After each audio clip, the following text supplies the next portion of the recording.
শেখ হাসিনার সময় বিভিন্ন সময় প্রমোটেড হয়েছে সেরকম ব্যক্তিকে আপনি কোন চোখে দেখবেন যে ফ্যাসিজমকে সে আসলে সহযোগিতা করেছে আরো বেশি খারাপ জায়গায় পৌঁছতে, তার কি আপনি দেখবেন সে কোনো ক্রাইম করেছে নাকি মানে সে প্রমোশন পেতেই পারে?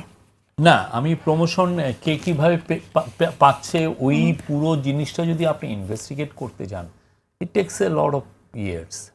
কে কীভাবে বেনিফিটেড হয়েছে সেক্ষেত্রে আপনার ডেডিকেটেড একটা পুরো ম্যাসিভ, কেননা নাম্বারটা তো একটা না, পুরো ফরেন মিনিস্ট্রি বলেন আর পুরো ব্যুরোক্রেসিতে বলেন যে ওই গত 15 বছরে আপনি কারা কারা প্রমোশন পেয়েছে, কারা কারা আপনি একটা দেই যে পুলিশের যে কনস্টেবল যে রিক্রুট হয়েছে 80%ই হয়েছে ওই সময়।